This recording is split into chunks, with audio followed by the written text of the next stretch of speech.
student athlete for the Bears in the late 90s and early 2000s. During the fall season, Ryan played football his freshman and senior years, and while he only played for 2 seasons, Ryan worked his way to becoming a Standard-Times All-Star and SCC honorable mention his senior year after leading the team in touchdown, points, and receiving as a wide receiver and tight end. During the winter season, Ryan was a 4-year member of our boys basketball program. He spent 2 seasons with the varsity. His junior year, he was the team's 6th man, playing hard defense and helping to rebound for the tournament-bound Bears. His senior season, he stepped in to lead an inexperienced team in points and rebounds, and was an SCC and Standard-Times All-Star, and Greater New Bedford Voc-Tech's nominee for the prestigious Dave Collins Award. But it was on the diamond that Ryan made his greatest impact for the Bears. After being called up to the varsity towards the end of his sophomore season, Ryan found a home in the middle of the Bears lineup. During his junior season, Ryan was among the street leaders in home runs with 7 and RBIs with 26. He was named an SCC All-Star and a member of the Standard-Times Super Team as a junior. Ryan was again an SCC and Standard-Times All-Star during his senior season. Some of Ryan's most memorable moments in his high school career were hitting for the cycle in his final high school game against Hopkinton in the state tournament, and being named the school's leadership award winner, and having his grandfather, Paul Methia, attend his games. Ryan turned his love for Greater New Bedford Voc-Tech Athletics into a career. He returned to Greater New Bedford Voc-Tech in 2008 as a physical education teacher, baseball, and football coach. In 2015, Ryan was named athletic director at Greater New Bedford Voc-Tech, and he has proudly served in that capacity since. Ryan would like to give thanks to his family, friends, teammates, and coaches, all who made his high school athletic career such a special time in his life.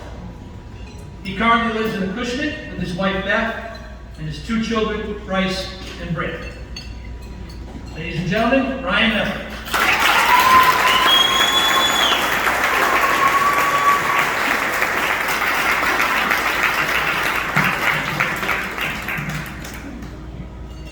Good evening, everybody. To be honest, when I was told I was voted in, I was a little hesitant to believe I was deserving to be in with such great athletes. Then I remembered that the school just honored Mark Collins by retiring his jersey, and if he's deserving of recognition, I have to do so. And I thank you for being here, Mark. I appreciate it. I was privileged to have a mother, father, and sister that were always supportive of me and my interests as a kid.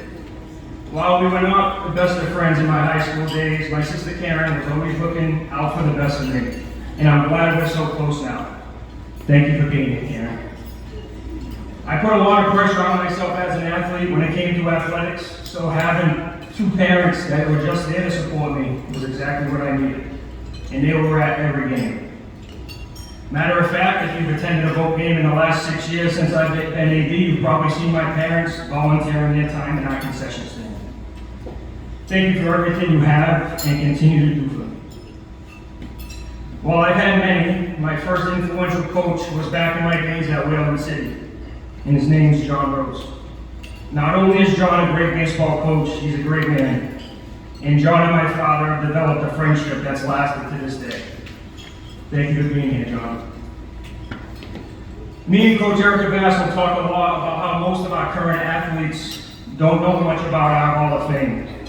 However, when I was a student, that wasn't the case. Coming into Voc-Tech as a freshman, I dreamt of someday having a plaque next to my grandfather's. Paul Methia was the first athlete voted into the Voc-Tech Hall of Fame in the class in 1985. While he had a lot to teach me about athletics, my grandfather only cared that myself and my family learned one lesson from him, and that was about perseverance. My grandfather was a state and national high school champion and received a full scholarship to Providence College for track. He lost much of the movement on the left side of his body after a series of heart attacks and strokes in his early 50s, and he lived the rest of his life persevering to maintain basic movements that were so natural for him when he was younger. That lesson of perseverance is now being taught to my children by my father. My father suffered a severe spinal cord injury in March and lost much of the movement from his shoulders down. And I'm proud to say that tonight he was able to walk in here on a cane 6 months after many of us thought he would still be in a hospital. Thank you, Dad.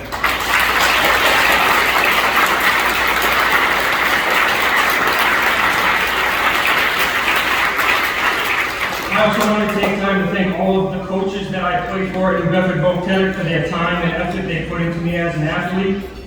But there's 3 that I need to acknowledge in particular. The first is Rick Allen, my JV baseball and basketball coach. Rick showed me as a kid what it meant and how to treat kids and athletes like family. You were always there for me, Coach Allen. Thank you. And also thank you for always forgetting that you had us run around those stairs, because I was in the best shape of my life when I was playing for you. Thank you. The next coach is Jeff Walter. He was my freshman basketball coach when he wasn't getting thrown out of games. Happened a couple of times. Coach Roderick did teach me a lot on a basketball court. But the most important thing he taught me was how to be confident in myself.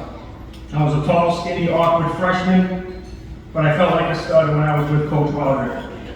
Coach, I've taken that confidence you built to me into my adult life. You have a natural ability to make people recognize what they can do.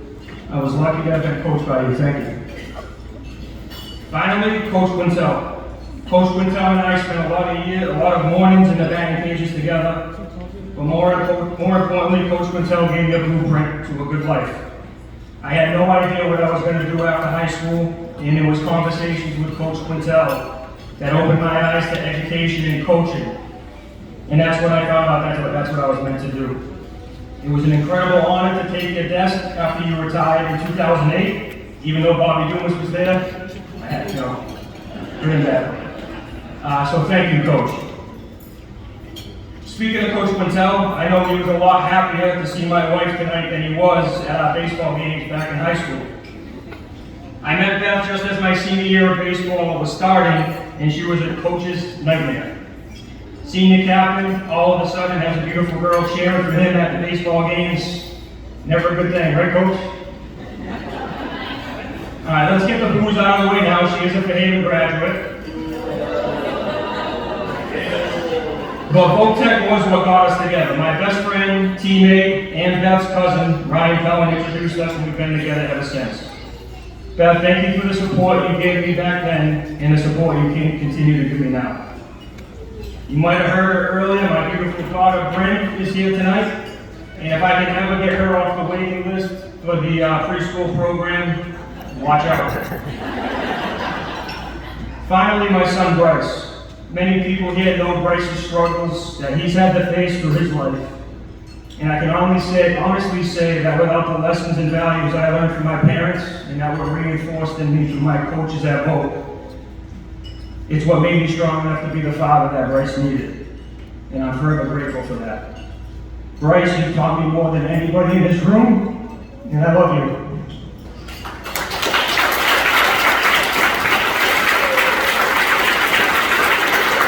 Finally, to the Hall of Fame Committee for believing I'm worthy enough to hold a spot in the Voc-Tech Hall of Fame next to my grandfather. It's an honor of a lifetime. Thank you.